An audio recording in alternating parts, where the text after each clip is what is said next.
Why are you not at Whipple protesting? Why are you not standing up with your Latino and Somali community?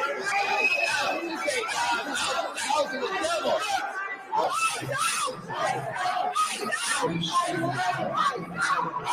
This isn't a town hall. This is Sunday service.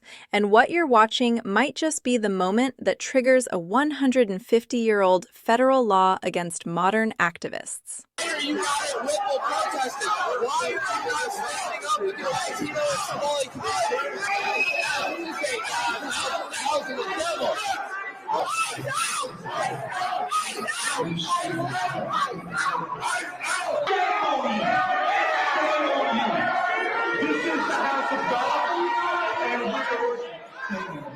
I mean, what a scene. Did you ever think you would see anything like this? It's visceral, isn't it? Regardless of where you stand on immigration, watching a sacred space turn into a shouting match feels different. You can see the confusion on the parishioners' faces.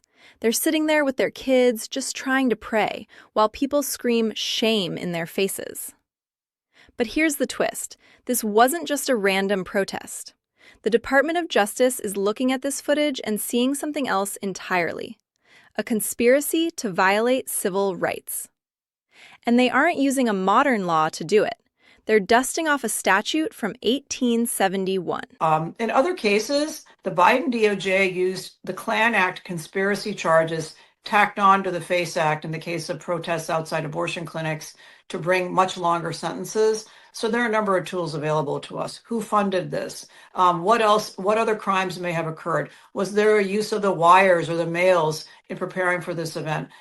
Did anyone cross state lines to do this? All of those are potential predicates for additional federal charges. Did you catch that? The Ku Klux Klan Act. It sounds extreme, but historically it was written exactly for this: to stop groups from conspiring to terrorize citizens and strip them of their rights, specifically the right to worship or vote. The irony here is thick. A law created to stop the Klan is now being aimed at left-wing activists. The DOJ's argument is that by coordinating to storm a private religious service, these protesters aren't just exercising free speech. They're conspiring to strip others of their First Amendment rights. It turns a misdemeanor trespassing charge into a federal felony.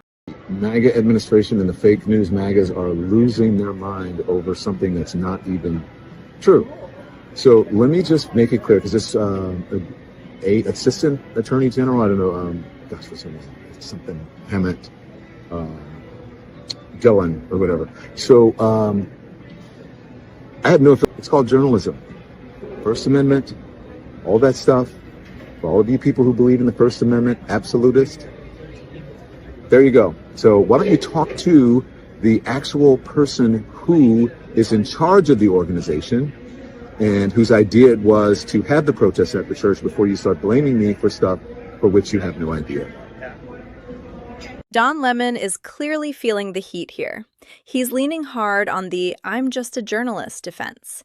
And normally that holds up. But the internet detectives and potentially federal investigators are asking, at what point does documenting become participating? If you enter a private building with the disruptors, knowing the plan is to shut down a service, does the press pass protect you from the trespassing charge? He says he didn't know they were going to a church until they got there. But watch this next clip from hours earlier inside the church. What do you think of this? I mean, this is unacceptable. It's shameful. It's shameful to interrupt a public gathering of Christians in worship. So, but there were folks who will say, I have to take care of my flock. okay, but listen, we live in there's a constitution in the First Amendment to freedom of speech and freedom to assemble and protest. Yeah. We're here to worship. We're here to worship Jesus, because that's the hope of these cities. That's the hope of the world, is Jesus Christ. That interaction is fascinating. You have a parishioner calmly explaining the Constitution to a former CNN anchor. We have a right to worship. It highlights the clash perfectly. On one side, the right to protest. On the other, the right to assemble peacefully. The courts have generally held that you don't have a First Amendment right to disrupt a private event on private property. But it gets deeper. It turns out some of the faces in that crowd aren't just concerned local neighbors. As you can see, all these pretend Christians, all these comfortable white people who are living lavish, comfortable lives while children are dragged into concentration camps. So you guys are aware that you're violating the Constitution? Where are you from, Staff Sergeant? Weren't you in the military? I was 11 Bravo. I got out in 2011. I did f up my rank there. You got me there, but I was not a good soldier. I have a problem with authority. But apparently you don't. You don't believe in the Constitution, but at least I believe in that. So where are you from, soldier? Same guy. Minneapolis church on Sunday, National Guard in D.C. a few weeks prior. This is what fuels the paid agitator theory. When you see the same characters popping up in different states for different causes, it stops looking like organic local outrage and starts looking like a touring company of disruption. This is exactly why the conspiracy charges might actually stick. If you can prove coordination across state lines to disrupt civil rights, that is the literal definition of the federal statute Harmeet Dhillon was talking about. This isn't just a church protest anymore. It's a test case for how the new administration is going to handle dissent. So, is this a valid use of the KKK Act, or is it government overreach? Let me know in the comments. And if you want to stay ahead of the news cycle, make sure you're subscribed.